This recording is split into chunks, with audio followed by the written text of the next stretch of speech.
Oh, that sounds so good. Oh, it's been 1 week since I've drank last. Actually, that's a lie. I just heard my wife yell from the bedroom. She said, "You're a liar." It's been 1 hour since my last beer. And tonight, the flavor of choice is Malaysian Super Fuzz. So we're drinking some Super Fuzz, some Super Fuzz. It's going to be a good show. Holy hell, we've got a great show for you guys tonight. We've got the return of the one, the only. He calls himself the Duke of Altitude, the Master of the Sticks, Line of Sight God. Billy Kyle's going to be joining us later this evening. But first, he made shirts that are from 1985. He finally got his white balance fixed. His audio levels are okay. He's the cheapest guy I know. He'll literally skip over dollars to save pennies. Producer Paul. Whoa, what's up, everyone? What an introduction, Paul. What an introduction. What an introduction. I can't wait until I'm drinking tonight. You can make fun of me all you want, baby. Oh, boy. What are you drinking, Paul? Yeah. Oh, some Reds? Some Reds, man. Why not? I'll allow it, Paul. I'll allow the Reds. I think Reds is acceptable. Looks pretty delicious, though. That pale ale looks delicious. But it doesn't taste like a beer. It's called a blood orange pale, and it literally tastes like oranges in my mouth. It's amazing. That sounds delicious. This thing definitely doesn't taste like a beer. It tastes like apple juice with a little bit of alcohol in it. Okay, that's pretty good. That's a pretty sweet little brew. I'll do it. Let's cheers. Cheers, bro. Good Lord. I love Wednesdays. You know, ever since we started doing drone brews and we started transitioning the streaming on Wednesdays, mind you, just so everybody knows, tonight is the 1 year anniversary of drone brews, by the way. Really? Yes. If you remember, this was right when the pandemic started, and I decided that Wednesdays we were going to start streaming. Matt Cundiff, welcome to the Brew Crew, my friend. Brew it up, bro. And I decided that we were going to start streaming on Wednesdays, and we did just that. We formulated this whole thing. Paul, don't forget to make sure we put our Discord link into the chat tonight. Make sure it's an actual valid link. I know a lot of people had problems with that. Discord really needs to improve that. But yeah, it's 1 year anniversary for Drone Brews. It's only appropriate that we have Bill on the show. I think it's going to be a pretty good show tonight. We've got a lot to talk about. Lots happened in the past week. Just tell me, are you going to kick him off tonight? Because I'm sure he loves that FPV drone. We're not going to. Nobody's getting kicked off. But let's go ahead and go through the chat. Let's see who's here tonight, because I see the chat is just going off. Good Lord. We got Fly High Wisconsin Fly Zone Drones. We got Trucker Beetle Bailey. We got B-Man in the house, BP. We got Tennessee Rocky Raccoon. Everybody's names just always make me laugh. Sometimes they're great. Got Leonard Oglesby. Ariel Sean's in the house. Artco, how are you doing, sir? Bob Casey, always good to see you. We got Richmond. Ariel's here. Pretty good. You got Jordan Miller. So you got the K-Spot. Eddie Nunez here. Paul, you don't count. We got Bill, 14886. Let's see who else we got. We got Blue Eye Visuals. What's going on, Steve? Good to see you, man. I miss having you down in South Florida, brother. Got Michael Blade. Take a Flight FPV. Jordan Miller. Pinnacle Eye Productions. Mikey Smith.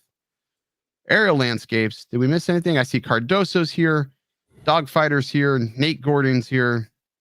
We said Matt Cundiff because he just joined the brew. Am I drunk? Is this on? Not yet. Gilberto A. Rivera. Phantom 101's here. And I think that's it. John Coopy just joined. Got Cody Mont. Above it all. Damn, we've got a lot of people tonight. Pretty cool. So what's happening this coming up week? I'm pretty excited. We have our first ever South Florida drone meetup. And by no means did I have anything to do with an organization of this, because I am anal retentive when it comes to organizing events. And I had nothing to do with that. But it's going to be fun nonetheless. There are like 35, 40 people going to be down there on this island in Sebastian. It's going to be pretty damn cool. So I'm really excited for that. That's coming up this next Friday. And I see Lon. Cheers, B-Man. Lon is here.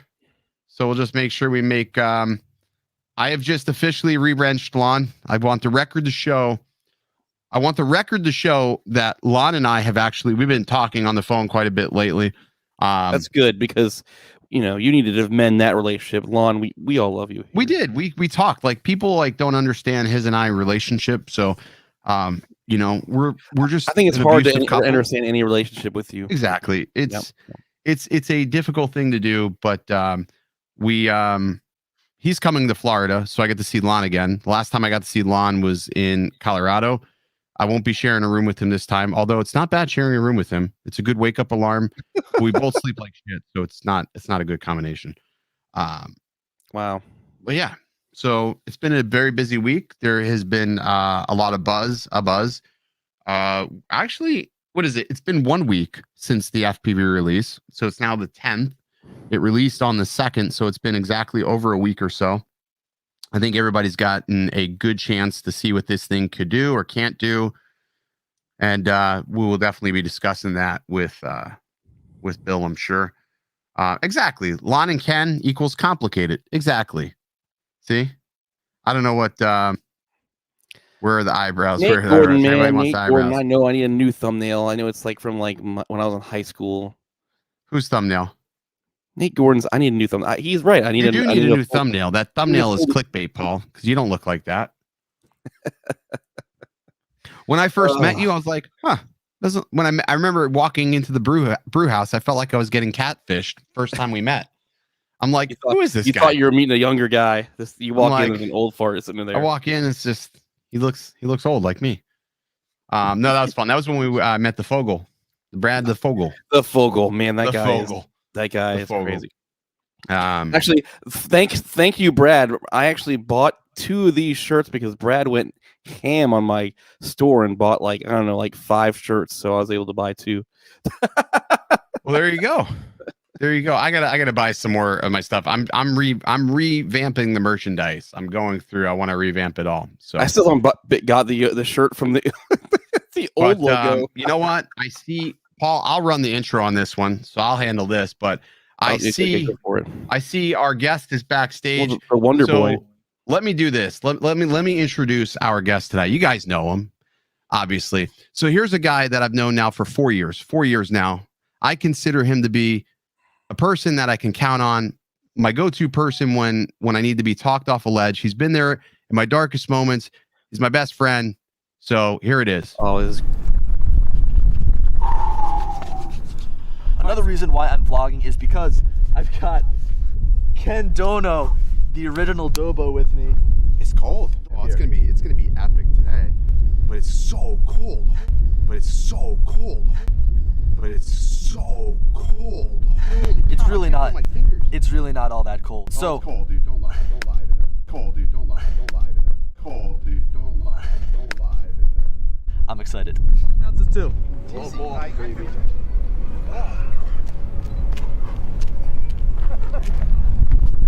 How's this cold weather treating you? Bro, my hands are so cold, dude.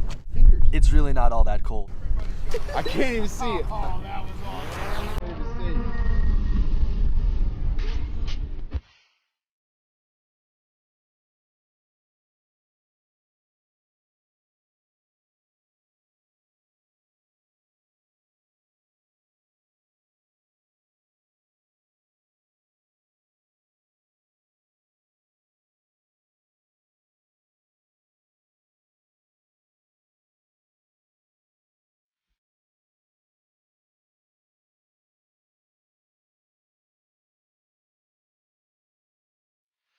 Oh, dude, I hate the fact that I'm even gonna do this. Just for context, I'm a pussy with this.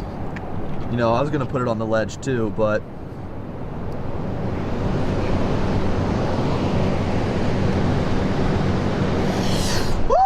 I can't even do it, dude. I'm such a baby. I can't even do it. Ow!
now that I'm riding back here, going through an area that I've already been through,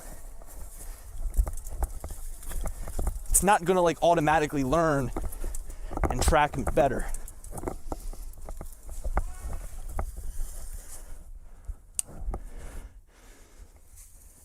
All right, so you may have noticed that the video went black. That is because the drone just crashed. And now we have to go and find it. Yeah. I'm gonna kick his ass. That was awesome, man. Dude, That was great. you ever go back and watch the videos we made? Like, Oh, and just, dude, like, I've got to now. veg out? I've got to watch all of the uncut stuff, like the stuff that hasn't gone in there, like the bloopers, because you know I take forever. Oh my god, And I can just we got the imagine. best. See, when, Alright, hold on. when we were making that, like cutting that up your videos, we didn't have any like bloopers. We wanted to throw some stuff in there, so we're like, What did I tell you? What did I tell you before we started cutting footage? I said he's so clean with the videos. You have to really scrub. You got to really scrub for any sort of ounce of imperfection in the videos because he's so clean with it. But I know there's Only bloopers we have, and they just never make it. Well, hold on. Just in typical Drone Brews fashion, I figured I'd have to bust one out. Oh my goodness! This is great. I love it. Just That's destroyed still there. me. I Look know at that. those are still from when I was there. Yeah, this is I think Those are like still 2 there. years old. It's been sitting in my my fridge, so I figured I'd crack one open. I don't even the 2 lime years version. old? Were you even legally able to buy that 2 years ago? Yeah, It's probably 2 years old. let's see. I was drinking I don't that even when know I was at the house. Yeah, so So I was thinking to How did- myself, before watching these videos, and like we would just go randomly fly places before FPV, like before we even any of this, we were already looking for dynamic shots before we ever knew how to fly FPV. If you look at some of like the stuff we did back at what was it, the insane asylums that we were going to, we were already doing this stuff with GPS drones. I know. I feel like we always had the itch to fly FPV, but I mean, I really do think that the biggest hurdle is just building. You know, I mean, it's easy to overcome once you learn it, but even for me, like I've been flying FPV with the FPV drone, it doesn't mean I know how to build. That's the biggest obstacle to overcome. Yeah, that definitely is, to take the time out. I never had the time, I guess, until COVID to actually sit down and figure shit out. But once you get stuck at home and you're not traveling, you're like, all right, what are you going to do with your time? You got to start doing that. So exactly. It's been over a week now since it's been out. I've seen a shit ton of these things wrecked, man. A shit ton. I don't want to take the wind out of his sails, but Sean Oz was texting me about trying to find his. Oh, he wrecked his? He texted me. He said, "Is there a way to make it beep or go into turtle mode?" Oh shit! Oh man! I don't know if turtle mode would help. I don't know if turtle mode would help in the snow like that, though. Well, yeah, you know what's pretty interesting is that you find those features to be really important for an FPV drone, but they're dug into the custom button settings. So you wouldn't know that they're there unless you specifically mapped it to a custom button, which I find kind of strange. That was one of the first things I did was made sure my beeper was on. But now I don't know. I'm so used to my beeper on my RCs that I have to always look and be like, all right, where the hell did I put that beep? What is the beeper on? Yeah. So I don't accidentally make the mistake of not being able to use it or clicking it in flight, which I don't think it does anything. I don't know if you accidentally enable turtle mode in flight. I don't think it's going to do anything. I think it's got to be upside down. I think it's got to be upside down. But I haven't needed it yet. Know from all the sensors inside that, like, what its orientation is. Yeah, I'm hoping that they push out a software update here shortly to fix some things. I need some more shortcuts. I need that scroll wheel disabled. Like, there needs to be a way to disable that scroll wheel. Yeah, that would make sense. And I think that they also need to build out the Fly app a little bit, just to give you more functionality. Because changing stuff through there would be a lot easier. It's buried. It's buried. It's not like where you would think. Like when I first was calling you that day, we were on the phone. I was calling you because I'm like, when we first started flying, you had already went through the app and turned shit off. So you were already messing around with things before I had ever even gotten up there. So that wasn't even something that was on my mind. Like, oh, there's an attitude limit on this thing. What the hell? I had no idea, but that's not really apparent either. That shouldn't be there. I don't think either. That should be in safety or something. Not under controls. I think it's smart that they turned manual mode off right from the rip for the type of people that are buying this drone. But I find that safety measure before you get into manual is almost enough. Like dropping your sticks to a certain spot and then you can kind of go into it. Not to totally change subjects here, but what do you think of the motion controller? I know we've talked about it, but have you had time to fly with it more? I did. So I filmed with it today. I was doing a bunch of batch filming and I used it today. Like me, practically, I probably wouldn't use it. Like from a practical standpoint, like I wouldn't use it because you don't have the finite control. And then when I watch the footage back, it's just too jerky because it is a little jerky. It's not, I don't know. It's just not useful to me. But I can understand somebody who is handicapped needing something like that. If they only have one arm or something, that would make sense. Or if they had, they're gonna need fingers. But I mean, I've seen people strap a controller to their chest, like strap it like a 2-finger controller and fly a drone. Like, I mean, absolutely destroy it with one hand like this, and they have good control. I just don't know if the motion controller is the solution in the future. I'll tell you what, it's fun. I love just bombing around with that thing. I found it to be a ton of fun. And I think it's because I had low expectations going into it. But then the fact that I saw that it was actually usable, I thought it was pretty cool. I got crunked in the chat. This guy. So I sent a quad out to get tuned a couple of weeks ago. And the funniest shit happened. So I've been working on this video. I started filming the video of the quad I sent him to get tuned and one of my own. And my buddy and I are filming this video and my goggles are down and these 3 homeless guys come walking up on us, totally ruining the whole fucking video. totally ruining the whole video because he's like going through my bag while my buddy's like, hey, no, you gotta, yeah. And I'm like, crap. I'm like, what the hell? So now they're like, oh, let me fly. Let me see. I'm like, no, you can't fly it. So I'm like, it screwed up the whole freaking thing. You can hear me like I have my stick cam. You can hear me yelling at him to get out of my bag because I can see him out of the corner of my eye. He's in my bag. I'm like, you need to get out of there, man. I was like 2 seconds from just slamming the drone into him. Yeah, that's crazy. It was Florida, man. Yeah. Screw the You thought Philly was crazy. Well, you know what it is, man? Here in my town, we used to never have that. But what they've done is they've made camps out in the woods. So a lot of the spots I fly are butted right up against woods. So now that I know that, I'm like, I'm not flying alone. I'm always going to have like a spotter, somebody who's, goggles up, because you just never know. You just never know. That's why I'm always in your pocket. Because people are watching the video like, what's with the squirrel? Because I'm like, dude, since that shit happened, I'm like, squirrel. Yeah, it's a squirrel, Well, that's something that I find a little bit tough coming from somebody who's just flown like Mavics and Evos and the Phantom is all the stuff you got to bring. And I guess all the stuff means just the goggles, but adding a third component when you're used to 2 really is a lot. I've found it kind of strange that they didn't just integrate the battery right into the goggles. I understand that would add some weight to it, but I've definitely gotten used to it. But that was a really tough thing to get over at first. I'm still carrying around my gear, my FPV stuff inside of a toolbox. I need a backpack, and I think that'll make things easier. But I find that extra piece of the equation in the beginning was kind of hard to get used to. And I kind of want to make a video like dedicated directly towards GPS guys that are buying this drone, because I think a lot of them are going to buy it and be upset because think about it. If you want to fly this drone with your phone, you've got to put the goggles like on top of your head and then look at the phone and try to prop it up somewhere. There, you got to use the goggles when you fly this drone. There's just no way around it. Yeah. I mean, that's the thing. Like, I have to keep correcting people when they comment on the videos, because I think if some of these people were flying, like hobby grade stuff before, some of the things that they're seeing, they wouldn't be like, oh my God, what is that? Why are there props in the shot? Or how come it does that? Or how come it looks like this out of the feed? I think they would understand those things better, but they don't. And it's just the difference between, what they're used to and what it is 2 different things. I'm looking at it like, holy shit. Like, I'm thinking to myself in my mind, I'm like, if the Air Unit 2 or the Caddx Vista, second version of the Caddx Vista, has any of this technology that this transmission system has, that's going to be amazing, because I'm flying around on digital, and I thought digital was amazing. I thought digital was a game changer, but this, holy shit. OcuSync 3 is just like unbelievable. It's just like you kind of like see these iterative upgrades. Remember OcuSync 1 from the Mavic Pro, and then OcuSync 2 came out, and we were like, yeah, this is a good upgrade at first on paper, but then when we tried it, we're like, wow, the signal's so much better.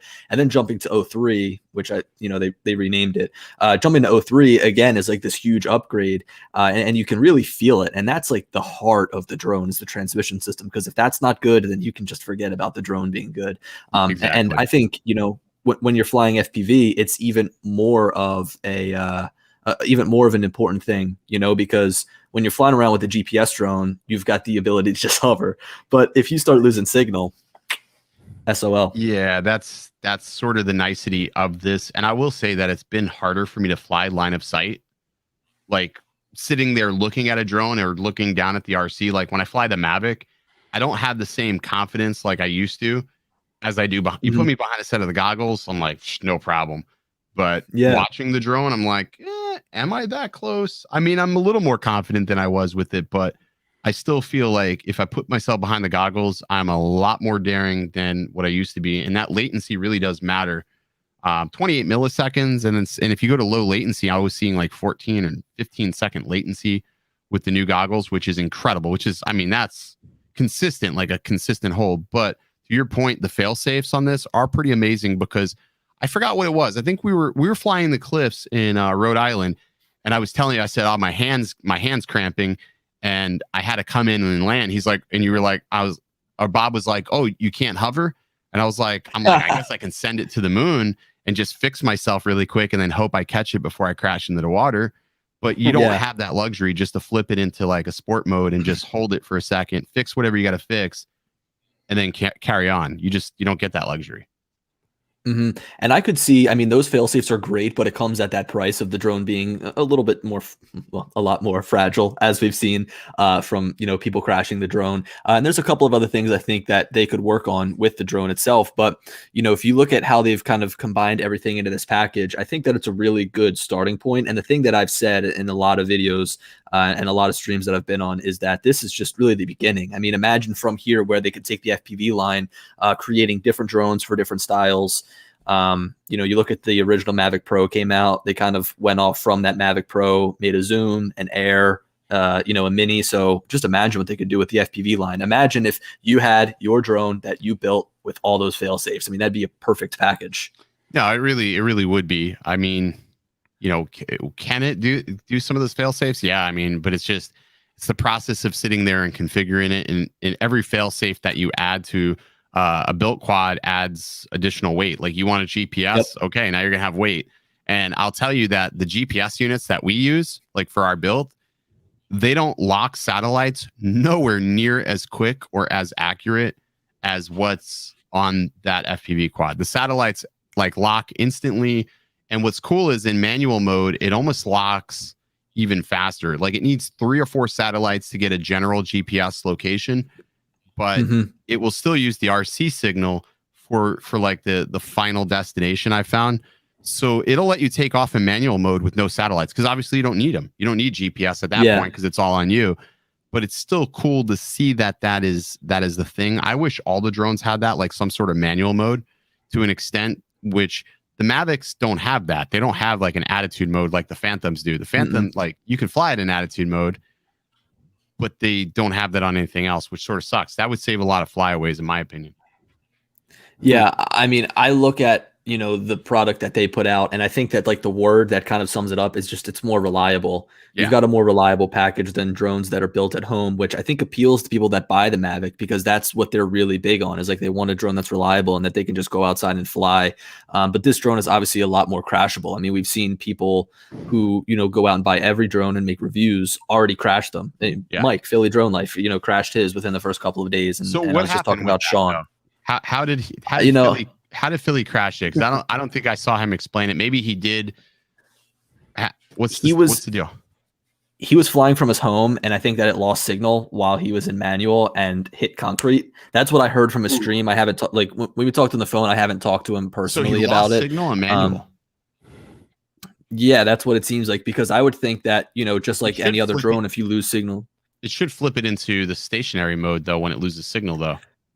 Yeah, but I just wonder where he was at, because if you can imagine, if you're moving, I mean, it's kind of like that pause button. Like if you're moving at 80 miles an hour and you hit the pause button, you've got to have room to stop, you know? True. I mean, I guess it's going to depend. I only say that because when I went behind that tower, I wasn't moving fast, but I lost intermittently. I went directly behind the tower where I didn't have like a direct line of sight with the drone. I lost signal and it stopped it. Like I was like, I thought it was going down, and it was just like, boop, stop. And it just drifted to the right a little bit. And 2 seconds later, like I think the RC finally regained connection and it was able to come back to me. But, you know, from what I've seen is even flying, if I turned the RC off, it fail safed. It just like hovered and then came back to me, which I thought was like, holy shit, that was cool. I just took a shot at it and I was like, holy shit, that's amazing. I find it, I find that like it really does a good job of like knowing when to kick you out of manual. So if you're flying around in manual and you get like a little bit of breakup, it's not going to just kick you out and say, okay, we're going to make you return to home. You've got to be like on the verge of almost a full black screen. Like it's really good at predicting and understanding when you're going to fully lose signal. Do you have focus mode turned on? I don't use focus mode. No. What is your reason behind that? I turn focus mode off because for me, for all of my quads, even my other shit, I turn focus mode off because I don't want any sort of pixelation on the side. Because you got to think, like if you're flying through a brush, like a wooded area, there could be low hanging trees and you want to be able to see if there's any scraggle hanging into your view. Because one thing I found with these props is that they are super, super brittle. And if you hit anything with these props, you're nicking them, you're damaging them, and you're going to have to change props. I wish they would have made them a little bit stronger. They're just too weak. Like they're too flexible of a prop. They get destroyed just like the slightest bit of anything hits them. It's just crazy.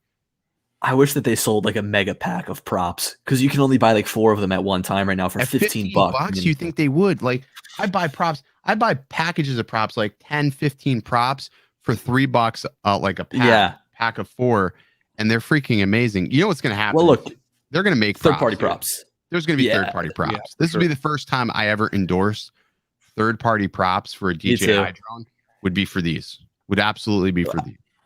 You know, I've seen people review the Master Air Screw props, which I don't understand why somebody would go out of their way to make a full dedicated review video on props. I've seen a lot of people make the videos and they've sent them to me and I've tried them out, but I've seen videos of people's Mavics shaking up and down because of those props. I won't use them. I won't use them. I've never used those props. I said it in the first time I used the Master Air Screw props. The trade-off wasn't worth the money, but this drone's a little bit differently. You're moving at a higher velocity and you're no longer dealing with the prop that has to spin open and fold. So you're not dealing with a folding prop. So the dynamics are a little bit different. They're more like the Phantom props. And you're not going to have to worry about those oscillations or vibrations. And secondly, I think a lot of these companies like HQ, which Ethix props or HQ props anyways, but Azure, all these prop manufacturers really understand the dynamic, I think, a lot better than Master Air Screw. And I know they've been in business for a while and people argue with me, but Master Air Screw sucks. They suck. I haven't used them. I came across a video today of some guy on Facebook saying, hey, does everybody else get this,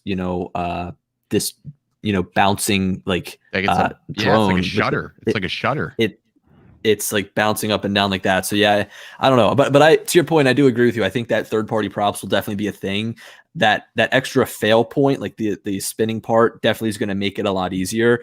And it's great that it's a quick release prop. I mean, got 2 super chats here. Christopher 420, my brother. I don't know. And then, by the way, did you receive a video from Ken? Yeah, I did. The soundboard. Ken did send me a video. I guess what is it? $10? Is the $10 the royalty here, Ken? That must be the royalty we're going to make off of that soundbite. That's the royalty we're going to be making off of that soundbite, because he sent me that video. I was sitting here prepping for the show, and he sends it to me. I about fell out of my chair when he sent it to me. So 2 things here, 2 things that I see come up in the chat. SL says, Billy saying you don't need to fly in a sim before flying MPV for the first time. If you have this drone, I really don't think that you need to fly in a sim. I think that you can skip DJI sim altogether. It just feels off. You can't change the rates or anything. So the drone's like super twitchy and super sensitive. I would say lift off. Try lift off at least, just to understand throttle control. And if you're going to not fly the sim, don't fly manual first though. Sport mode. Yeah. What I find is that even if you use the attitude limit when you're flying in manual, it's pretty tough to crash. It gives you so much more time to react to what you're doing and get a feel for the sticks. So I made a video on the flight modes. If you go from normal mode and work your way through sport mode and then to manual mode, I really think that you can learn FPV on this drone by going out into a field, putting up at 400 feet and just learning it and making sure you rely on those fail safes and hit it quickly. Don't wait till it's the last second to hit the pause button or anything. I think, Ken, what you said here about there being a difference between OcuSync 3 and 2, I think the biggest difference is latency well as the frame rate, 120 frames per second coming back. It's, you know what it is? OcuSync 3 has many more lanes to broadcast through. So if you think of OcuSync 2 and 3 like freeways, think of OcuSync 2 like going down, a freeway in LA where there's some traffic jams because it's trying to dilute the data. But then if you transport that like to, I don't know, the Autobahn where everything's just flowing as fast as shit, but many more lanes, that's OcuSync 3. You just have so much more room for that data to travel. So it's coming at a greater velocity, faster speed, so lower latency. It's not really, I wouldn't say it's really about range. It's about data delivery efficiency is the difference between OcuSync 2 and 3. Ben T said, got the DJI FPV a few days ago, but the wind has been too high to fly. It does pretty good in the wind. I'll give it that. It does pretty good in the wind, believe it or not. The camera's kind of shaky though in the wind, and Rocksteady does a good job. It'll smooth it out, but it's also it's a little bit shakier than EIS. Have you turned off EIS? Have you turned off the electronic stabilization? I want to turn it off just to see what it looks like. I almost think you need it though. I saw DJI's like promotional video, they showed like, with Rocksteady and without Rocksteady, and it looked like a pretty big difference. I mean, the drone's camera would kind of be flopping all over the place. But hey, there's some people out there that prefer to fly without electronic image stabilization. So Billy, you say that this drone is a good drone for people to learn FPV on? Yeah, absolutely. Look, if you have the money to spend on this drone, start shit, Paul. Look, because I know that there's a lot of different like aspects of like what you think is a good beginner drone in any sector. Like you could argue that a pre-built drone for flying FPV is good. You could argue that a tiny hawk is a good beginner drone. They're all like different classes, right? But if you really want to just learn the fundamentals of flying, I mean, buying the FPV drone, it's ready to go right out of the box, 100%, and everything fits together. I feel like Ken is calling the police on me because I'm saying the FPV drone's a good starter drone. But all the whose side are you on? I'm on whoever's side. Yeah, fuck you, Paul. Yeah. I mean, I just look at all of the different flight modes and I feel like, with this drone, it's the only drone you can start flying like a Mavic and then slowly add the elements of FPV into it. So if you're used to flying a Mavic, could you fly that? Like, I mean, I haven't watched a ton of videos besides Ken's, but can you fly that video, like the FPV, like fairly good right out of the box? And if you don't really want to use it as FPV, could you not use the FPV mode that much? You could use sport mode. It's 61 miles an hour is the top speed, so it's a lot faster than the Mavic. I mean, that's 25% faster, roughly. My biggest gripe with this being a starter drone, though, is the fact that a good starter drone would indicate that people have a chance for a mistake. The biggest thing is, and I know for me personally, the first time I was given something in acro, I was like 100 feet in the air and I came plummeted and down. Granted, there was no fail safes there to catch it, but that's not always it's not always going to work like that. We've seen that with a lot of people. I mean, look how many people have gotten this. And as soon as they flip it in the manual mode, I mean, almost every person that has not flown FPV that has flipped it in the manual mode that I know of has wrecked it so far, which is alarming to me because it's only going to take that one person to do this in the wrong area and shit's going to get out of hand. But that's what I'm saying. It's not the best thing. Like, yeah, 400 feet gives you a lot of room to work with, but I think a lot of people too panic. They'll panic. And when they're panicking because maybe the drone's tumbling or maybe it's crashing toward the ground, they forget that stop button is there. Or, I don't know what velocity that actually works at. Like if it's going to catch it immediately, sort of like a parachute. You don't know. We don't know. We don't know how that's going to work. I mean, for me, I still say simulator is the best. If they're hell bent on buying this drone, as a beginner, I would just say simulator, liftoff, or Velocidrone. The RC works in liftoff and Velocidrone, actually quite good. Flying there, it's actually a pretty reasonable environment because I always felt like liftoff was very like sort of meh, like not meh, but underpowered. And I think it would give somebody a good indication of what to expect. But the problem is, again, still like even low altitude flying, to be able to get some of the dynamic shots that we've been seeing, because you got to agree, like if you're flying in sport mode, it doesn't fly like manual. Like you're not going to get those super, super smooth shots unless you're hauling ass. Like the faster you go with this drone, the smoother the shots get. The faster you go, the smoother it gets. The faster you go, the more amplitude there is for something to go wrong, obviously. I mean, you know this. We got a super chat question for you guys. Does DJI have the follow modes? I don't know. No. Best of my knowledge, the sensors aren't active obstacle avoidance sensors.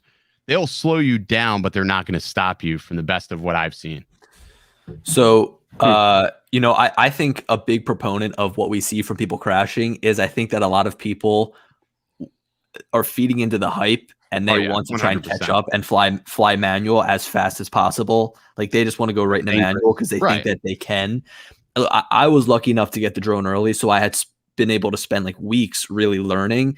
And when I first started, the first dozen flights was just starting up at 400 feet, flying into manual, getting used to it for 10 seconds and flipping back in. So I was really cautious about it. But you look at people that are trying to make YouTube videos on it, they get it 3 days after releases and they just think, I got to flip this right into manual, and I got to start making videos with it. Yeah. I saw a great video on Instagram from Capture Life Connection, and he said, Yeah, Stevie take things at Brown. your own pace. Yeah, it doesn't matter. Just do it at your own pace. Like, but that's true. Yeah. People get stuck into the hype of they got to keep up with what everybody's doing. Mhm. Like, that's the way it's sort of important. Sometimes on social media, it's important to just tune out what's going on, like from your favorite channels. Sometimes I do it all the time. Like, there was this action camera that came out just 2 days ago. I didn't watch any videos on that shit. I didn't care. I saw this feed from 51 Drones. I said, fuck that. I'm not watching his video. Screw this guy. I'm not going to fall for the hype. I'm not clicking on his affiliate link. Not doing it. His video was the only one that I watched. So I bought 2 of them. You bought. Well, do you two? think they'll be good for FPV? Yeah, I did. I bought 2. I bought 2 of the Institute. You know what it is? I They're so thought light. City DeYoungson had a pretty cool video where he put it inside of an RC They're car. 15 That was minutes cool. of recording, and they're so light. I can shave even more weight off of my shit now with that. You think it'll be good for FPV? I think so. If you don't use any flow state stabilization, I think it's going to be pretty good. Like, I don't like the stabilization. wide. I just want the wide lens. And I think just because of how tiny they are, they're going to be resilient to crashes. Thank you, Dad. Camera's pretty good. Thank you, Dad Random, for the super chat, Cheap brother. to Appreciate replace. that. What's that? Cheap to replace. $200. I don't know if it's that cheap, but I mean, it's cheaper than look, $400 GoPros. Yeah, that's true. And people were ragging on the price of the FPV drone. But if you want to like outfit it with a GoPro Hero 9, that's like $500 right there on the Yeah. GoPro. Of course, there's cheaper options, but I'm playing. Yeah, I mean, there's, and you know what's funny is there's all sorts of other. There's like aftermarket knockoff cameras. Like, you can get knockoff Hero Sessions now. Like, Orca makes Hero Sessions. Like, they're not. Runcam makes a knockoff Hero. The cameras are not very good, but I mean, it's better than destroying like a $300-400 camera. But still, so Lon was saying that a lot of these people are trying to land in manual mode. I will tell you, the first time I tried to land in manual mode was with you, and that was when I realized that you don't land this in manual mode. You're going to land this. You're going to fly this thing in sport mode, and you're going to land it like a Mavic. It's just not designed to be landed in manual mode. It's just not. No matter how you slice it, it's not. It's a hybrid. I like landing it in the normal mode. I mean, I'm just used to flipping out the goggles, flipping into normal mode, bringing it down and landing it or catching it or something like that. So that hasn't been a pain point with me, but I can understand. You're taking off in manual, right? Things. No, I take off in the sport mode. So I mean, I usually just prime the motors, shoot it up, flip my goggles down. How are you priming your motors when you taking off? Just down to the You're middle. down and in. Okay, I'm double tapping because I'm taking off in manual. Something that I've noticed taking off in manual is if I look at the feet, the front feet, you know, when you take off in manual, you sort of like come up like this a little bit. And what's happening is, especially on asphalt, it's dragging on those front and it's starting Those to are like tear, rubber feet too, right? Yeah, it's starting to tear those rubber feet apart a little bit, which is sort of interesting. Look at your front feet. You'll notice that it's tearing apart those front feet a little bit, which is a little bit alarming. It's going to make me want to possibly 3D print some like feet, something little cover feet. it.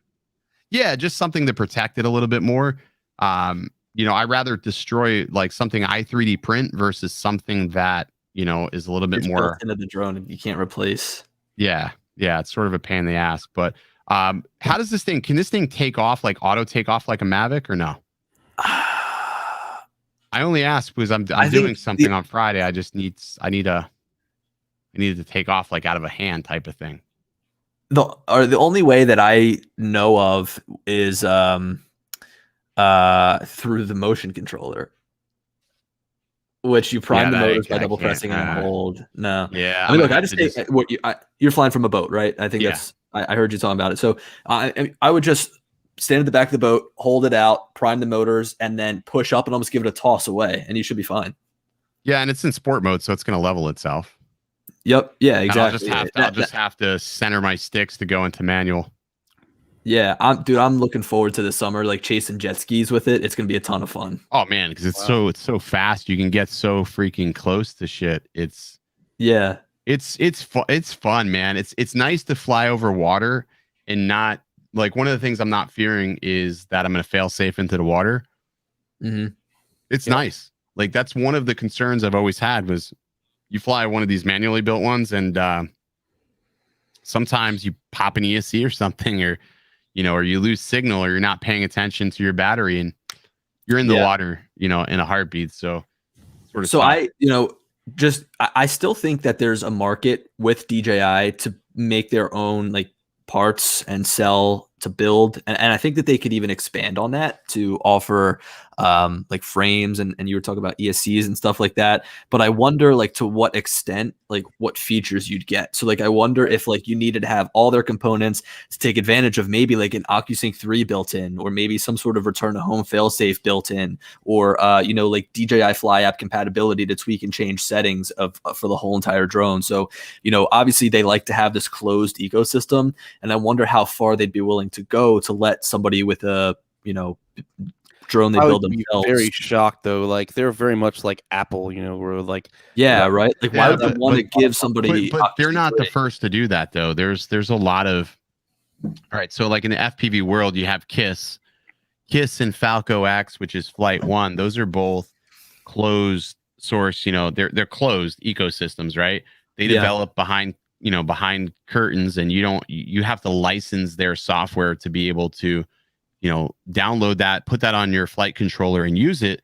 And they fly amazing. You obviously get a good chance to understand why you're paying for this flight control software, because this is the developer's only job. The developer's job is to produce amazing flying software, as to where sometimes like with Betaflight or these other open source projects, and I'm not taking anything away from them, you have guys that have full-time jobs and they're just like committing code and they're fixing things, but they're fixing things when they have time, versus somebody whose job is full-time to develop software.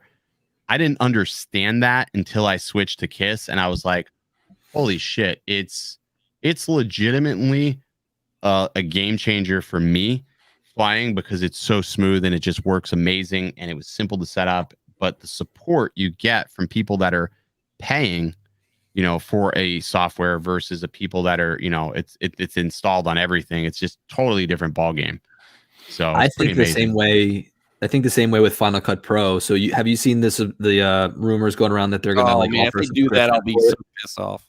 I'll go to a subscription, but they're going to have to think about it. How many people have bought Final Cut Pro and who've had it for, let's say, years, and the development team still has to develop the software? I'm biased towards that because I'm in software, and we try doing that where you buy and own the software. But the problem is there comes a point where you're just not going to have new customers. And how do you retain revenues?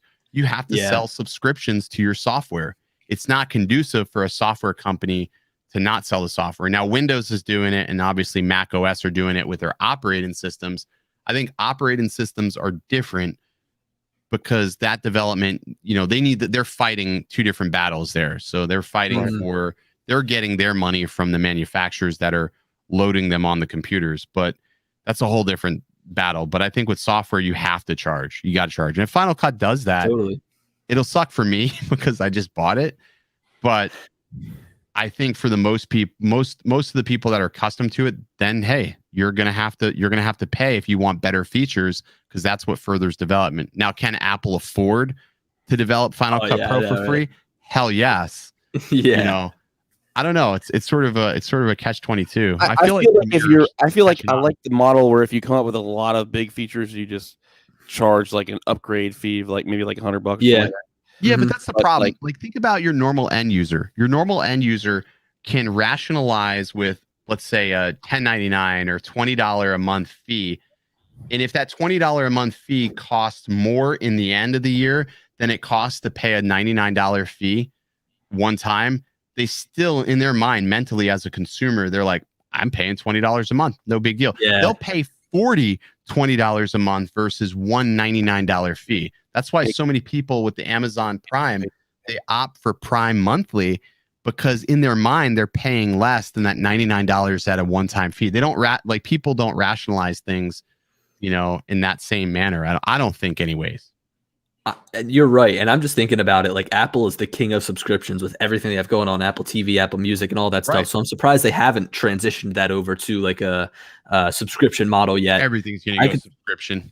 But they would have to do something crazy in order to get me to jump ship from, Because they haven't That's come out I'm with- gonna tell you right now. they haven't come out I'm with an so update for Final Cut Pro in forever. That I feel like it's been like a wow update, right? We have I all these tried plugins. using Final Cut Pro. I tried with the M1, and I was still having issues with certain software that I use, or like certain files that I was ingesting into Final Cut. Like, forget it. If I used Real Steady, forget it.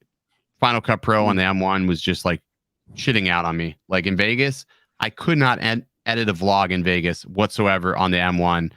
It was that horrendous. It was that trip that made me decide. I'm like, all right, the M1's great, but not this version. Not this version. Like, it's a great M2. concept. The second version, I think, will be the one that really, kills it, but not this version. Not yet. And I too mean, many they took apps these are broken. chips.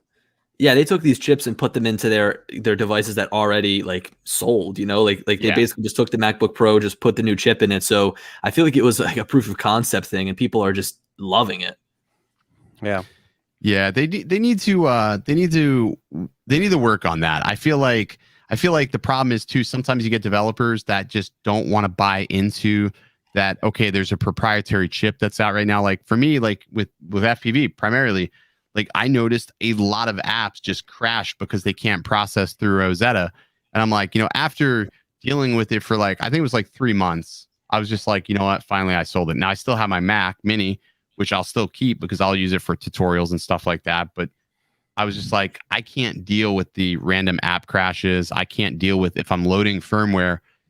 Is it going to make it through? Is it going to crash on me? It wasn't worth it at that point. I had to kick it. Wasn't I mean, conducive. look, and Paul, just like you were saying, like there hasn't been a huge update for Final Cut Pro recently, and it could be because like they're free updates. So what if they charged? I mean, maybe they'd pour a little bit more time into making it a Adobe competitor, whereas they've been charging everybody that owns Premiere, however much money they're paying per month for the past 5 years. They've gone to this subscription model, so they're bringing in a lot of revenue. Yeah, and I feel like just the reason for that too is because there's so many plugins out there for Final Cut. It's almost like Final Cut, you have to buy plugins in order to get a lot of these. Absolutely. And the part that sucks is we invested in them, right? So we bought all these plugins, and now if they come out with like a new version, who knows if they'd even be compatible and all that stuff? It'd just be a mess. You're absolutely right. So, Bill, you're coming down. What is it? Next week, Friday. right? You're driving down. Yeah, next Friday. Ooh. Yeah, baby. Did you get your car or no? Tomorrow. Oh, you get the car tomorrow. So you're going to be driving the Tesla down. That's going to be cool shit, dude. To finally You're see doing that. a Tesla down here? Yeah. Yep.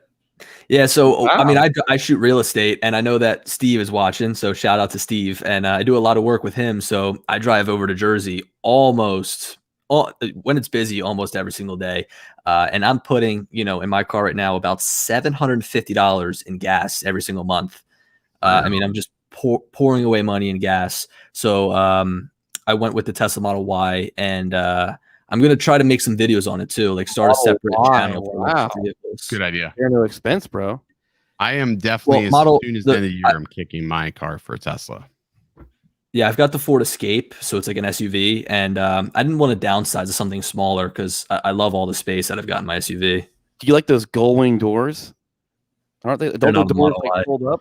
No, the Model Y. That's Model Y is X. like, it's just like a little bit bigger than the Model 3. It's like sort of in between. It's like not quite across. Okay. It's got a little more headroom. It's not the SUV. Yeah, I'm gonna go for I'm getting the Model 3. I'm definitely not going. My brother's got the Model Y. Car. Yeah, Chrissy's got the Model Y version. I like the fact that you can make just random people fart in the car. You say that every time you I know, bring it up. because it's just my standout feature. Like that's gonna be the reason why I buy it, dude. I would love not to have to worry about changing my that's the biggest pain in the butt is trying to. All right, I gotta change my oil now. When am I gonna get it over there and drop my car off? And think about all the failure points in a traditional car. I mean, Ken, you were in the automotive industry. Transmissions, radiators, an electric car. When you go through the sales pitch from Tesla and you listen to like them talk about like what you don't have to do, I was sitting there thinking to myself, I'm like, how did I have a shop? Like, how did I have a shop and how did I deal with like, this is amazing not having to worry about all this other crazy crap. Like I was sold just in the first like 5 minutes of listening to talk. Beyond the fart thing, I was still sold. I mean, look, I'm probably gonna get burned a couple of times having to wait to charge and stuff like that. But at the end of the day, with my current like electric pricing at my house, to charge it from 0 to 75 kilowatt hours is like $4 to fully charge it. Compared to right now, to fully fill my tank to drive 280 miles is $40. I'm paying like $38. And it's only going to go up in the next 4 years, whatever. I know, right? Yeah, I want to rock with that. Something I did want to ask you: Do you think DJI sort of dropped the ball with Care Refresh with this drone for what they're charging? It seems expensive as shit. Okay, so yes, it's expensive. It's expensive as shit. Okay, so imagine if it wasn't covered in manual crashes. Imagine if you bought this drone and if you crashed in manual void. But they were considering that though. They were considering not covering it in manual crashes though. That's what killed me. I would say that'd be a big mistake. So really everything is covered. But to your point, yes, it is expensive because right up front, I mean, I did the math in that Care Refresh video. Basically, it's 27% of the cost of the drone just to buy Care Refresh, just to buy it, just to buy the plan. What does it cost to use it one time? $159. So it's what? And then it's like $159. Yeah. Or no, I think it's $259. I thought it was like $200 or so. $259. I think it's $259. I think it's $259. But at the end of the day, it's like 62% the cost of a drone if you use Care Refresh, like one of the replacements, and if you buy the plan. So you're spending, 62% what you would on a regular drone, which, okay, you think to yourself, that's pretty good because it's less than buying a full brand new drone. But just for an example, the cost of Care Refresh on like the Mavic 2 Pro is like 20% the cost of the drone after all said and done with the replacement cost and the plan cost. So the difference there is insane. Yeah, it's true. I mean, it's expensive. Still, it definitely is expensive. Look, I think the reality is they should have had parts available though, so people could buy. I'm interested to see what these arms cost. I still don't see the cost on the arms yet, so I'm curious to see. Do you get the braces, the arm braces? Yeah, we got the braces. I just don't recommend the braces though.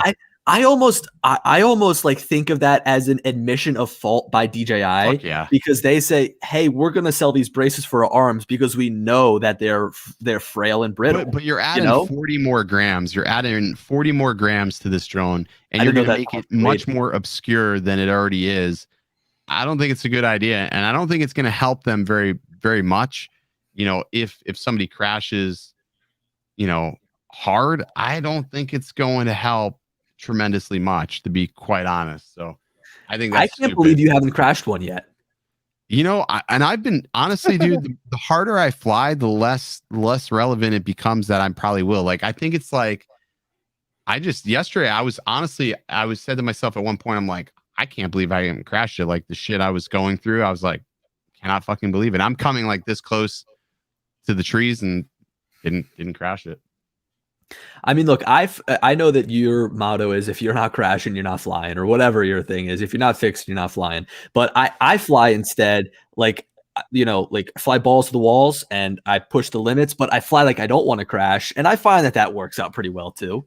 I mean, I'm just flying. I mean, I'm not doing anything really different than I do any other day. Maybe it's got like a force field around it that we just don't know, man. I think what it is that, like, I know I have the ability to hit that stop button, which I have. I've used it actually 1 or 2 times. I've found myself coming out of a flip through a tree or something. I'm like, I don't think I'm gonna make it. I just accidentally reflex tap that pause button, and the drone just stops. Like, it's just like boop. It's just like life froze right there in front of me. I'm like, that was pretty cool.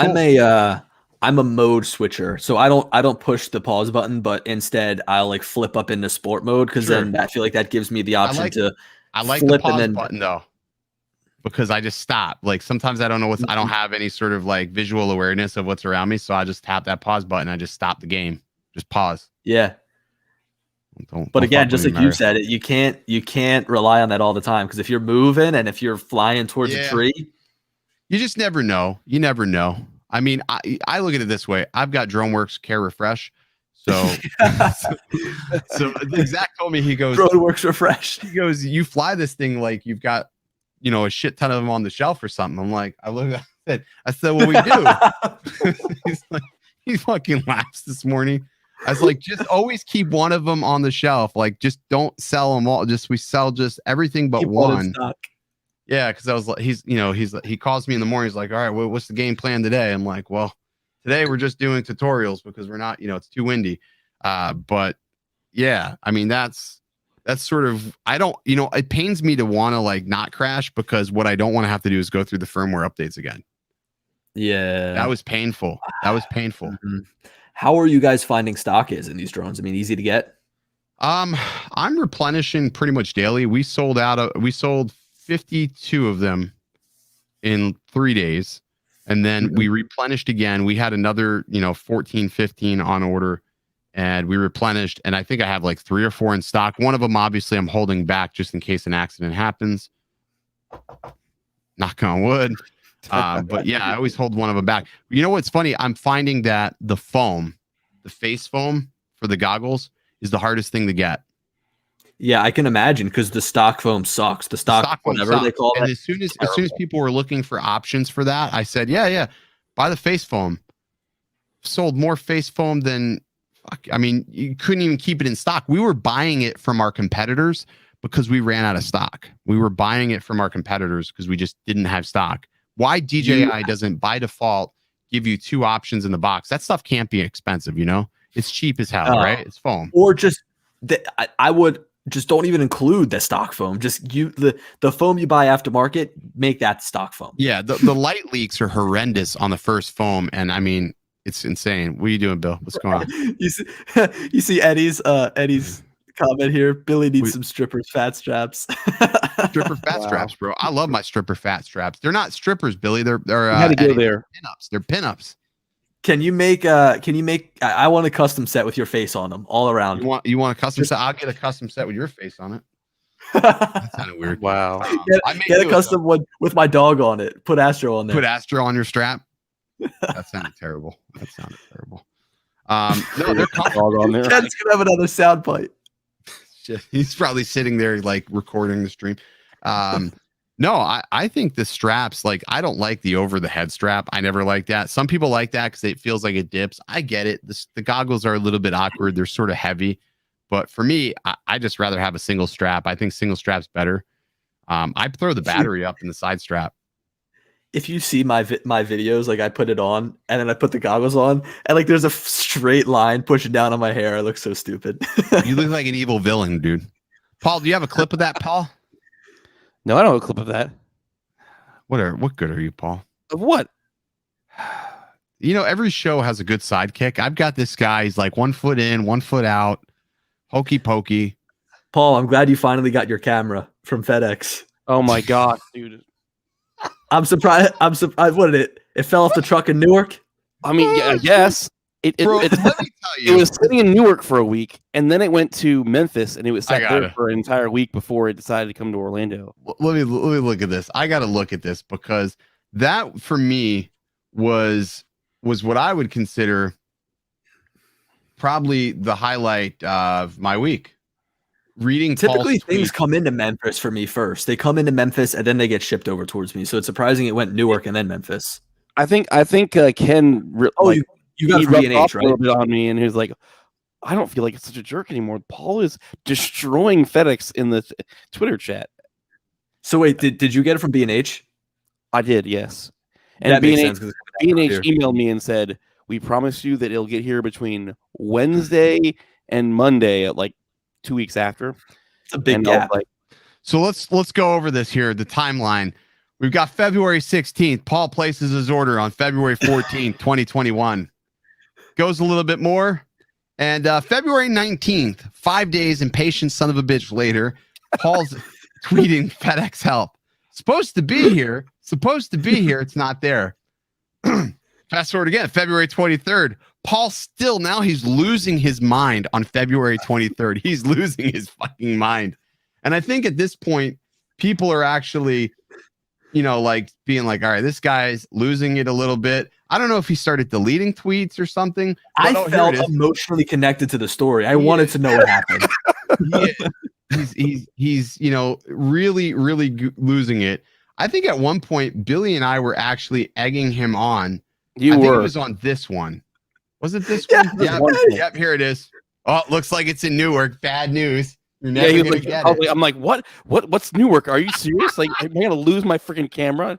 Like, I called B&H, and B&H is like, well, the storms, man. We have to be patient with them. I'm like, dude, these guys are like taking forever. That Eddie was funny, said funniest part was FedEx responded to everyone but him. That was the craziest thing. Eddie, how can they help? Package? Like, dude, do you read like the top of the package, like the tweet? I mean, it's like they were responding to me, they were responding to you, they responded to Eddie. They every did not respond to on Paul. Twitter, they're like, "Well, sorry, didn't you hear about the storms?" I'm like, "Yeah, the storms were like a week ago. What's going on right now?" Dude, I won't lie. Dude, that was ridiculous how long it took. I mean, to get a camera, I could have sent it by carrier pigeon down there faster. So in the chat, we've got some developments here. It says, Lon says, Dan, did you have to sell everything you own and turn tricks for a month to buy this drone? I am looking to see if that is the case. I don't see a Dan in the chat. I will tell you what we're going to do. We will we'll find out. So listen, after the show, everybody, I want you to go check out the Lizard Hunter and see if you see Dan on the Lizard Hunter. If he's there, that would make sense why he's got the drone. So check out the Lizard Hunter, support my boy, get him to 50,000. That first thumbnail says it all. What you need to do is you need to support Billy Kyle here, because this guy, if you're not subscribed to him, and he's getting so close to 100K. Dude, where we at? Close, man. 800 away from you're 800 away from 100,000 subscribers. Let's see. We are sitting right now at like 9,249. So 750 more people. I really wanted to like celebrate tonight and just open up another pack of beer or something. And be like, yeah, 100K. Yeah, once we hit it, I'll have a second one of these. Okay, guys. There you go. You know what, man? That'd be so cool if next week you hit it while you're in Florida. I hope that I will. I think that I will. When are you going to be down here? Yeah, he's coming down when, Friday. what? Paul, have you been under a rock, Paul? What do you do? You guys said, but I didn't know when. I knew you were coming down. Paul, are you coming to the meetup? I just fire you and hire Dan. Paul. Oh, you're that's why you're coming down here for the meetup. Yeah, in South Florida. Okay. Are you coming? Was not planning on it. If I could find a way, I will. What it's on a Saturday, right? Paul, Sebastian. are you vaccinated? I am vaccinated. So are you allowed out, or is that not like? How does that work? I don't know. I don't know yet either. I'm trying to figure that one out. I got vaccinated as soon as I could, so I could have an excuse to get out of the house. Can you stand up for me? Stand up for you? Stand up. Just stand up. Stand up. Oh my gosh. Just stand up. Oh yeah, you do. You got them back. Sit down. Sit down. I just want to make sure you got your balls back. Sit down. Yeah, I know. So maybe next week you can come out and play with all the boys. The boys are back. So how long are you going to be down here? Are you going to like stay in Tampa, or are you going to visit Orlando, or what? How long is the battery on the Friday Tesla last? to Sunday? Yeah, we're going to be pushing it down. How does it work when you're going on a road trip? That's what I've always wondered with like a Tesla. You get to like literally sit somewhere for an hour or two until it charges, and then start getting back on the road. So it depends on what capacity you're at with the battery, because like the first 60% will charge a lot faster than the final however percent. So you might not be charging it up all the way 100%. But imagine you've got about 300 miles with the Model Y. Right. So, after 300 miles, you're going to want to take some sort of break, so you pull in, you let the car charge, jump out, grab some food, go to the bathroom. And by that time you should have a good amount of charge in there. How long was that? 30 minutes?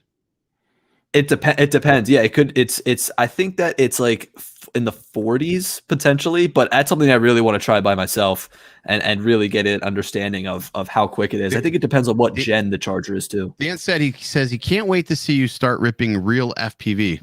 I'll be selling the popcorn. So he wants to see you actually fly something this weekend. That's easy. I actually let's see, Leonard. I actually got the Johnson & Johnson shot, so it's a one and done. So I actually don't have to worry about it back. Yeah, that's nice, man. Not having to do multiple shots. And supposedly, I don't know. There's been less people feeling terrible after it. I know I heard a lot of people feel terrible after the I was vaccinated the other day. I went to the Coyote Rojo #3. I did a shot of tequila and had, I don't know what it was after that. It was a chaser, but it was amazing. Fully vaccinated now. My wife bought him a shirt that says I take shots, and it has a I don't even know where. I can't even find that shirt. I think somebody stole that shirt. It's in my closet somewhere. I have no idea. Your wife mysteriously took it from you. All right, Dan, we'll see you next week. 1 week from today. 1 week and 1 day from today. I don't think I'm going to get vaccinated. I mean, I'm a young kid. I don't know. Honestly, if I was you, I wouldn't really worry about it too much. I did it mainly because I have family that maybe it was intoxicated. I don't know. You're right, Lauren. It was intoxicated. My father-in-law's heart runs at like 15%, so we're really worried about him getting it. And so I just want we hang out with him like 5 days a week. So and that's a good reason to get it. Did I tell you what happened? My father and mother got COVID this week, right? My brother caught COVID this week. I was around both of them. This was actually like 2 weeks ago. They got COVID. He's immune. I was around them and they're like, "Are you sick?" And I said, "No, but I'll go get tested." Nothing. Negative. I'm telling you, we had it from CES. I'm telling you, dude. It's like at this point, I'm either COVID's like, you know what? You need to call up Johnson & Johnson and Pfizer and they need to use your blood as a vaccine. Or it's all the alcohol I drink that it just doesn't know what to do. It dies as soon as it hits my system. Alcohol just kills it immediately when it goes. I don't know. I have no idea. I don't want to chance it. I don't want, like, I could be like a cat. I could have 9 lives. I don't know what live I'm on. But that's like the 5th time this has happened. Think about all the close calls that we've had throughout this year. We've been playing fast and loose with this shit all year. And we've been pretty good. Yeah. I mean, I know it's amazing. It is crazy to think that, it's been over a year that we've been dealing with it. It just feels it's normal. Crazy. I didn't even think. I thought like maybe 6 months tops we would be dealing with this. Like if somebody told me you would be sitting here 1 year from now saying the same shit, I wouldn't believe it. I wouldn't believe it. But Here we are 1 year later.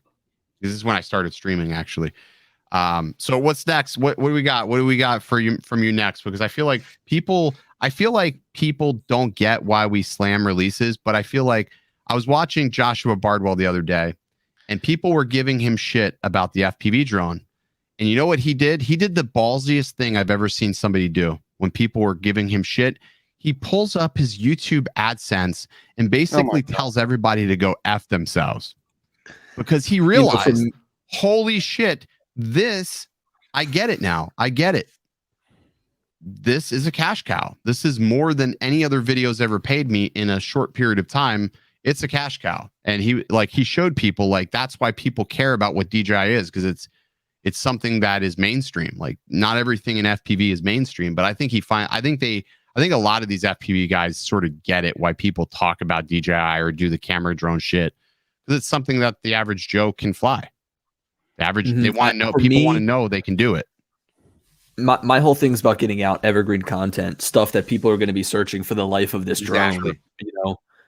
So while some of my videos will hit really well in the beginning, which I love, I'm always kind of thinking just for the future, trying to post videos that people will find useful throughout the time that this drone is relevant and that they're picking it up and that they're buying it. And also like, I'm kind of trying to take a GPS guy's mindset who flies the Mavic, and I'm trying to like introduce them to the FPV drone and help them get an understanding of it. But yeah, I mean, you look at releases like this and you really got to pound the pavement.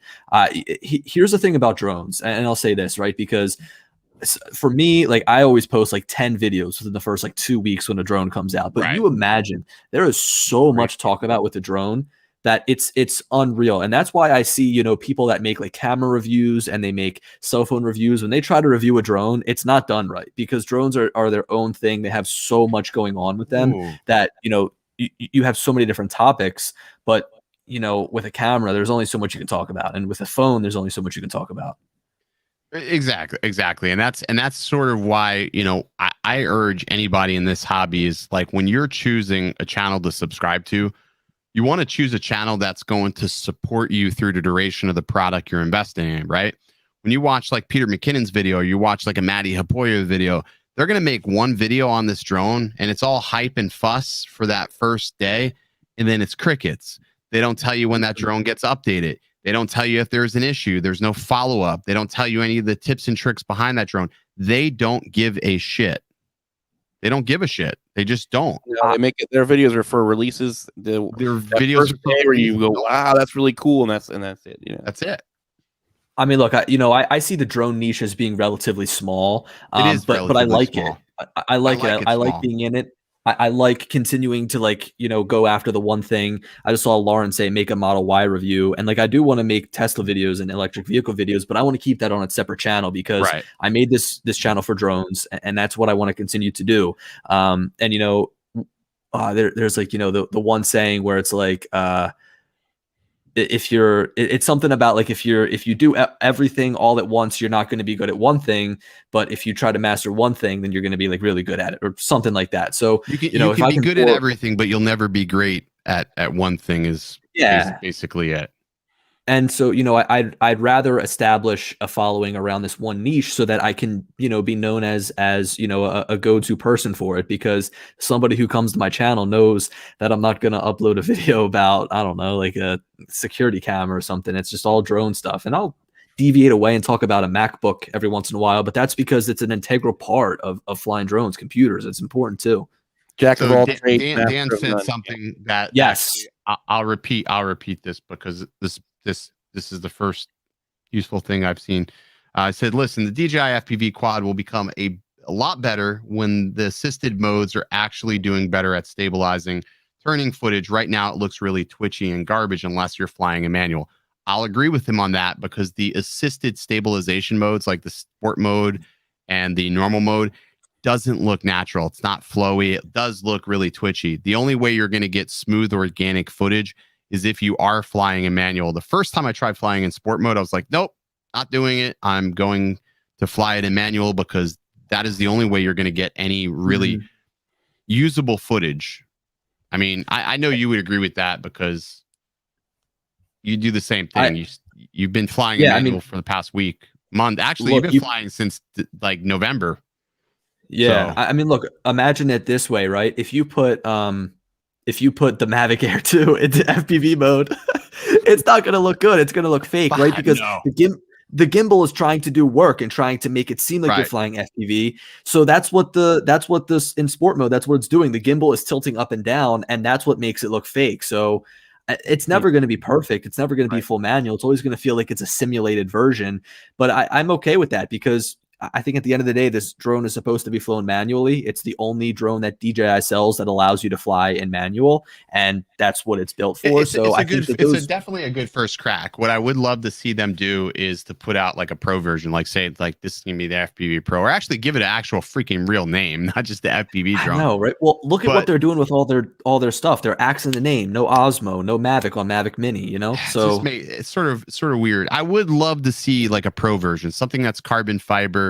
Something that has that active cooling solution, but is a little bit more modular. Like when you look at the Inspire is probably one of the most well-built drones that they have. It's carbon fiber arms. It's light, but it's durable. It just screams premium. You look at the Matrice, it's got carbon fiber arms. It's built like a brick shit house through and true. It's an amazing piece of tech. And then, you know, you trend down into their prosumer lineup and it's I like what Johnny 5 said. He goes, you know, for the first time in you know, the FPV hobbyist side, we now have what we call a prosumer, you know, FPV drone. We never had that. You look at all the drones that you can build yourself. Those are pro grade drones. You're building them and you're really putting in the work, and they're carbon fiber. They're meant to handle a lot of abuse, but now you have a prosumer drone that's not able to handle those things. So for me, I agree with that. I couldn't have said it any better. You know, myself. The thing I've been hearing going around Super sticker. I'm not singing the sticker song. The thing I've been hearing going around is that the arms house the antennas, and that They do. potentially with carbon fiber it wouldn't get a good signal. But screw it, put the antennas on the outside. Well, Who cares? they are on the outside. The antennas are in the landing gear. Oh, okay. So look at your arms. See how they stick down? That's that's an antenna. Now, Johnny 5 also said that the rear, like those little nubs on the back of the battery, are also antennas as well. Interesting. Oh, really? Yeah. If you look at the battery and you look inside the battery, there's actually smart pin connectors in the battery. It knows when that battery is connected, and it knows when to actually output voltage to the drone itself. I thought it was just, like, oh, it's just like a normal XT60. That's not the case. It's actually got smart tech in there to tell it when to power on the drone. It tells it it's talking to the drone, but there's antennas in there as well. I did not know that. I think overall, this is a great first attempt by them, and it's going to be great to see how they support this drone. Just like you were saying, like, guys like Peter McKinnon and Matty Hapoya won't cover the progression of this drone. But dude, imagine where this is going to be in 6 months from now. It's going to be a much different drone. And imagine in 2 years from now when we have like a second version of this drone, because they're going to listen to all this feedback that Ken is pumping in his first video saying it's a piece of shit. But but nobody said it was like, I never said I'm it was talking about Ken Harrod. Oh, I was talking about Ken Harrod. Like, people are like, you're being so negative. I contrasted my likes and dislikes for the product, but I personally have never said that I hate the drone, even though I prefer to fly my built drones. I do, but this has been a different type of fun. It's a type of fun that I can't explain. It's the type of fun that I know if I crash it, it's getting broke, but I also have the confidence to know that I'm not going to crash it in the same way that I crash my other things. Like, it's hard to explain. It's a level of confidence to know that I see something in the distance and I can send this drone to a distance to capture a different perspective than I could capture with my Mavic, but I don't have that same confidence to do with my drones, because maybe I don't have the telemetry, maybe I don't have the battery life to back me up, or maybe just the range is unreliable. I don't know, but I just know that this drone has those things to get me there. So it's a whole different animal, and it's been fun to try the different things. I do like the camera on it, even though I think the camera needs some software updates to help the dynamic range. I prefer Decinelike is amazing though. This is a very flat Decinelike too. That is like the one area I feel like they always skimp out on first versions. Mavic Pro skimped. The first Phantom didn't even have a camera. That's kind of stretching.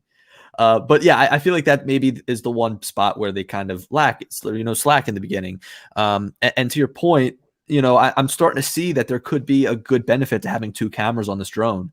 I just don't know if they would end up going that route. I think they like the cleanness of one camera, but I think they're gonna have to sacrifice that, or they're gonna have to give us like a LUT. Like, you're gonna have to stare through a LUT, because flying in Decinelike is challenging. Yeah, it is. It's challenging. I've gotten used to it almost.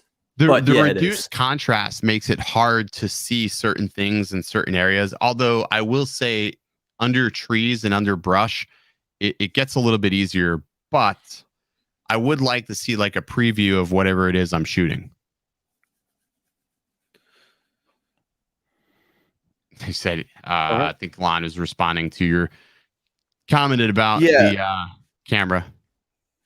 What, that they skimped on the Phantom's camera? I mean, what? Because it was designed in 2014. Well, valid point. Yeah, and plus, I think at first DJI had no idea that this was going to be a camera drone. They were just building a drone, Yeah. I mean, I think for me, like the color, like I'm getting some exceptional color out of it, like some great dynamic range. I've always been a big fan of the way Decinelike color grades. For me, the GoPro has never really graded very well. You know what I mean? It's never been a flat enough profile. I've always felt like there is way too much saturation in the starting point for GoPro for me personally. But with Decinelike, I always am able to use specific LUTs to really like drive out those colors and not get a lot of artifacting. But with GoPro, I've just never been able to really find that sweet spot. DJI FPV, wish it was 8 kilometers instead of 4. Is that the air unit, I guess? Yeah, that may be the air unit. That's the thing too. I think we'll see new air units. I think we're going to see new updated air units. I just don't believe that they are done with the hobbyist side. They know that there's a whole No, market God, for this. no. I mean, They know there's a whole market for this. this is just a test to Look, see I- how well they can do with the first release. Although I think they're going to add more for sure. For sure. But here's the thing, regardless of whether or not you think that this FPV drone is good for beginners, it's going to capture a huge audience of people that fly For sure. Mavics. And so once they get the taste of FPV, then they're going to start selling the better stuff where you can build your own drones, and then they're going to just cash in again. That's just my thought. Right. Because I look at it like this way. Fat Shark has tried to build a digital system, and I say has tried because their digital system, you know, I've tried it and I was just not impressed. When it breaks up like analog, which could be a good thing, but it breaks up way too quickly around objects. There's not a very good amount of penetration. Like I feel like DJI penetrates through concrete and in bandos way better than the Fat Shark Shark Bite. It's their leaps and transmission bounds better. systems. They don't have the their money to transmission compete with that. Yeah, their transmission systems are just unbeaten. I mean, I think that that's the one thing that out of all of the drone manufacturers, they really do well. And Autel does a good job too. I mean, what they put in the Evo 2 was great. They really did a good job of matching. Would be the death of Crossfire. I don't think so. Crossfire still got a 20-mile range. I still think you would lose video feed before you would lose control of your RC. Crossfire has an amazing penetration. I've been using Tracer, and Tracer's penetration is, I think, equally as good, but the latency on Tracer is like 2 milliseconds, which is insane. So you have such a fast reaction time with Tracer versus the DJI control, which is not 2 milliseconds. It's not. So you lose some penetration there. So I don't know. I still rather have Tracer. What do you think of the remote? I know that you were up in arms about it in the beginning. I mean, it's the remote is like it's to me it's like the Tango 2. It really is, but that scroll wheel just ruins it for me because they put it in such an awkward spot that anybody who pinches, you're going to accidentally move that. And the first time I flew, I was out by the water and I had no idea I was moving the gimbal, because when you're flying, you really can't see the gimbal moving with the FPV drone, because it's sort of funny how that works, is that it's not like a Mavic where it's tilting and you can see it, because what's happening is the FPV drone is slowing you down. You don't realize that. And you don't notice the gimbal pitch is changing. So what happened was at one point I was like -5 degrees, and all of a sudden the drone is just flopping around. I said to Mike, I said, dude, I think I'm going to lose this thing. Something's wrong. So I clicked the pause button, and I don't know what made me do it, but I touched the gimbal pitch, and I was like, oh crap, the pitch was down at -10 degrees. He's like, he goes, well, that would do it. He goes, you're flying really slow. He goes, your pitch is going to indicate how fast. And I remember back to when we were talking about you and Sully flying, you were saying that you were flying really slow. Well, that's the reason why. So I wish they just had a way that you can lock that. They need to have a lock button or something. Within the first 2 days trying to fly manual, I was accidentally trying to fly with a 0 degree pitch angle. Imagine your GoPro facing straight forward on an FPV drone. I'm like, why am I not flying? Some people will do it. Like I fly with the 20 degrees is usually the pitch I fly at. Like if I'm really hauling ass, I'll bump it up to 30, maybe 25, but usually it's 20 to 15 degrees is what I do. I'm about like 20 to 35 in between that range. But unlike you, I use my thumb on the left stick and I pinch the right stick. So I don't have that issue of the gimbal wheel. Here's something. The back right gimbal control, the custom buttons. Yeah. We've said this when we were talking before, but I'm going to say it now on the stream so everybody else hears it. Hopefully this is put into another version in the future. I wish that you could set predetermined gimbal pitches, the degrees, rather than just all the way down, all the way up, and in the middle. So I'd prefer like middle, or maybe like the bottom is middle. The middle one would be like 20 degrees, and then flipping up would be like maybe 30 degrees, so that you could easily switch on the go. I mean, I think that'd be perfect. Somebody just said, dude, I tried pinching. I almost crashed. I don't know how you could fly like that. I was the same way when I used to thumb. When we first met, I was a thumber. Billy converted me to a pincher. But now that I fly pinching, I feel like I have so much absolute finite control. But there's a hybrid way you can pinch. Like you don't have to pinch like this. You can have your thumb up top and then use your index finger to guide you. They call that a hybrid pinch. Vanover, Alex Vanover flies like that, and I find that a hybrid pinch to me is a little bit more comfortable than pinching, but it still gives you some really decent finite control, and you have maximum stick resolution from left to right, which could be helpful. I mean, the reality is there's nothing wrong with thumbing. There's nothing wrong with pinching, just as long as nobody's a wanker. That's all we care about, right? Dude, that motion controller is fun. I can see, like, I stand by my thought process. I don't think that you should buy it right off of the bat. No, don't buy it right off. Buy the FPV drone, get some batteries. But look, if you find yourself in a couple months getting bored, pick up the motion controller. It's a totally different experience. It is a lot of fun, and it's cool that you saw that at CES. I mean, it is cool we saw that. It is an interesting piece of hardware, but like money-wise, I don't see buying it for this. Like, you're not going to use it for any cinematic shots. Like, I mean, it's going to be a cool thing to use if you're bored. I mean, I want to make a video on it, but part of me is like, I don't believe in this product. I'll probably give it away before I ever make a video on it, because for me, I don't like see myself using that. I don't see myself using that piece of tech. I just think to myself, like, when I'm flying the drone, I think the FPV drone was the perfect drone to release this with. They could have tried to release it with like the Mavic Air 2, and yeah, you'd be able to use it, but the FPV drone is just such the perfect drone to use it with. $4.99 super chat. Thank you, Billy, for this soundbite. If your stick is stiff, Ken can help you loosen it up. Yep. We're never gonna live that one down. Leave it to Mike. We're never gonna live it down ever. Thank you for that soundbite. Really, you really did not think that through that day. But look, you just added on top of it to make it even worse. Well, yeah, there we go. Yeah, it's true. So if anybody is in the Atlanta area on Saturday morning, 10:30 a.m., Ken Herron is going to be in Atlanta, 10:30 a.m. If you check out Facebook, and if you're in the Atlanta area, I would encourage you to go check out Ken. He's going to be flying around some spots in downtown Atlanta. If you want to be a spotter, make sure Ken doesn't get arrested, mugged, or other. I would highly suggest go check him out. He's going to be in Atlanta. So there you go. Let's see. Billy Kyle, do you pinch with your camera drones as well? Seems hard to adjust the gimbal with my middle finger. Bill? Mm-hmm.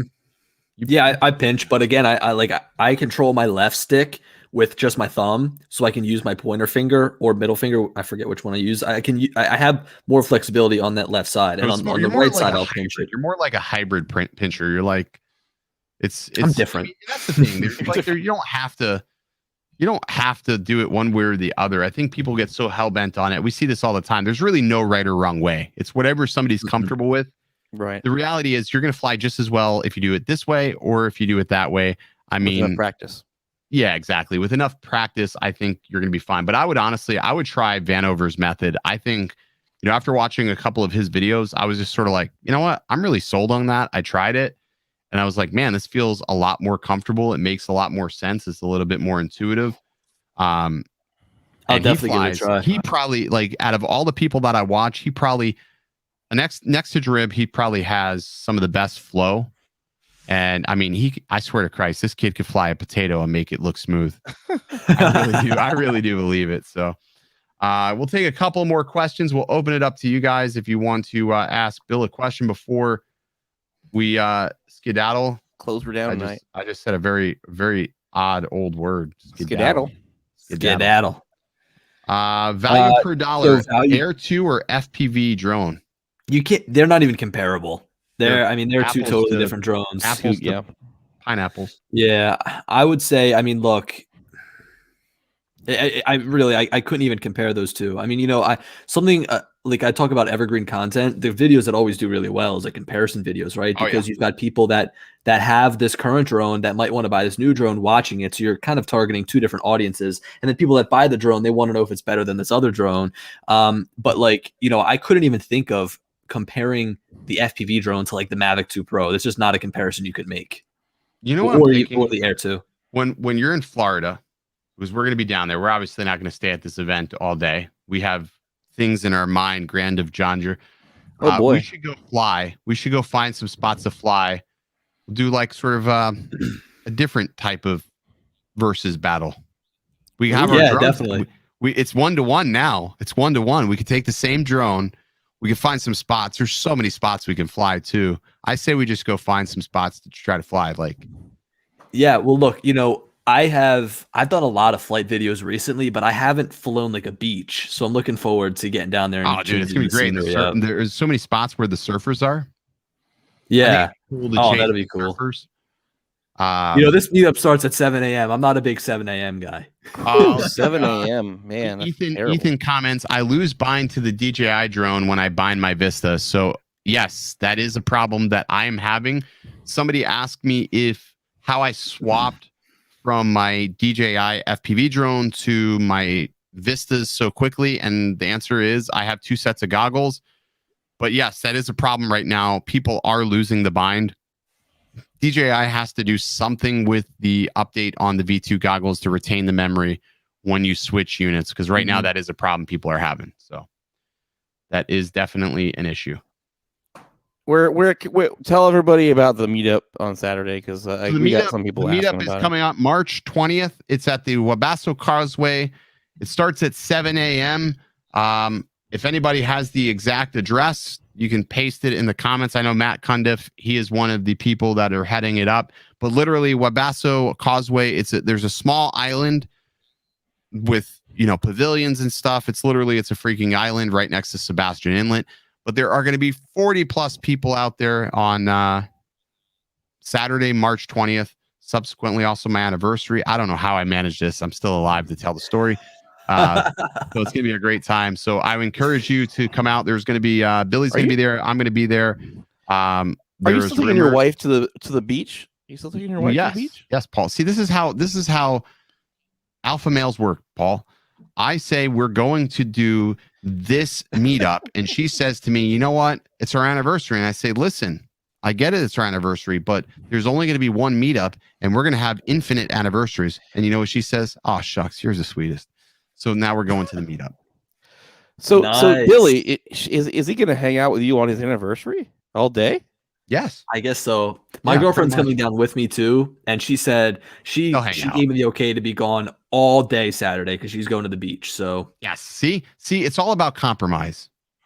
Our partners know all about compromise, and they know that once you're in this industry, there are compromises to be made, and So what you're trying to say is I should bring my wife needs to go hang out with a few other ladies, and I need to come hang out with all the boys. See, Paul, you're fully safe. You're vaccinated. You've got your hoo-ha's back, and come on down. Stay on the beach for a day or so. The beach will do you good. How often do we ever go to the beach? I live by the water. I never go to the beach. I never go to the beach. So it's going to be a super fun time. So that's it. That's Drone Brews, guys. I want to thank everybody for Capture Life Connection coming. Is he coming? It sort of indicates he's coming. Is he coming? He says, "I'm leaving your wife." Is he coming? That'd be awesome. Stevie, you coming to Florida, dude? Bernie says, "Dobo, I have a question." All right, Barney. This sounds like it's a setup. Oh boy. This could be a setup. I don't know. Barney, what you got? We'll go with the question. We'll give him a moment to ask the question. Usually, I got to thank you guys for that intro. That was epic. That was all Paul, man. I just told him what to do. Good job, Paul. That was awesome. He just, emotionally, he makes me. You make it so easy with all your footage, man. I love speeding up some of that stuff too. It looks sweet. That train going super fast. Oh, so send all your quads. He'll be there the 20th. I'm still waiting on Barney Rebel's question. Lately, I've been a ringer in the comments section so bad that YouTube is actually moderating my replies lately.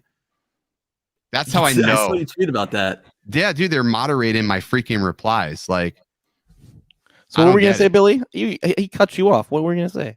Oh man, I look back at that footage and someone needed to slap me with a something to tell me that I was color grading everything wrong. I think color grading is a preference a little bit there. It didn't look too bad. It's subjective. So what is the best beginner FPV drone to learn on today? Mine was an old Blad 180. I mean, honestly, I would say if you're just wanting to get something cheap, the Nazgul 5, a 5-inch quad is a great choice. The Nazgul 5 is a great choice. Whether you go analog or you go HD, it's up to you. I mean, but I think that's a good starting point because you're going to get a quad that is reasonably tuned, but it's also cheap. It's like $250. You know, buying it up with an RC, you can't go wrong with an Nazgul 5. I mean, I still think it's probably the best beginner drone. So there you go. Oh, Blade. Yeah, Nazgul 5. That's the thing. Lon said he's gonna handle their wives at the party and forget all the guys. Yeah. Is that what he said? Yeah. That doesn't shock me. Doesn't shock me. Lon's always been a ladies' man, dude. You got to hear his stories this guy has. It's unbelievable. I trust him, though. Fully trust him. All righty. Paul, you want to send us off? Send us off into oblivion. Bill, I'll see you later, brother. Hey, man, it's been awesome. Hopefully you hit that 100K soon. I'm looking forward to seeing that play button, man. Yeah, I hope so. I'm gonna put it right here. Nah, you're not that douchey. I'll do that. I'll see you guys later. See you guys. Peace. That Billy Kyle, man, what a guy. What a guy. Such a good guy. I know Billy has an A7 III. Did he switch to A7 S3? No, because he doesn't care about the camera, Paul. It's not the camera that makes the quality look good. It's the person behind the camera, Paul, that makes the quality look so good. When you're Billy Kyle, you don't need a new camera. I know he doesn't really need a God, camera. Paul. I like the flip out screen, so Paul, the A7C thoughtful, is so amazing for that. Be thoughtful. Well, Paul, when you have eyebrows like that, the camera's not going to have a hard time tracking you. Good point. I got some big old eyebrows, man. No, you and don't. I You trim got them nothing, sometimes Paul. too. You've got nothing, Paul. All right, Paul. It's 10:41. I don't know. I think maybe my wife's sleeping at this point. I'm hoping. Yeah, I was in trouble before I started the stream. Kid, I'm probably gonna get slapped in the face. Yeah, I don't know. Get more scars on my face now. Yeah, more scars. Well, he's gonna be like, why you let Ken talk to you like that? I can just see it already. But Paul, I just want you to let you know, I think you're okay, Paul. Oh, well, now that you said that, I feel a lot better. Okay. All righty. Well, all right. Fuck you, Paul. Everybody, stay original. Have a great night. Yep. I want you. I need you. You got me right where you want me, baby. Ooh, yeah. And who knew what you do could stop me cold in my tracks, yeah. Why don't you get up off of these high?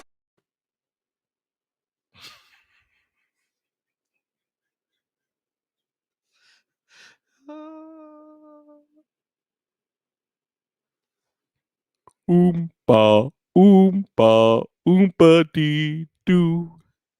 I've got another riddle for you. My white balance looks so much better now.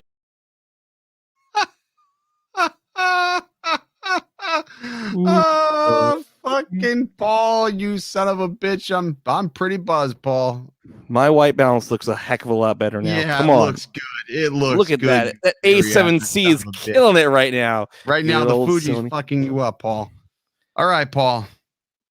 Wow. There we go.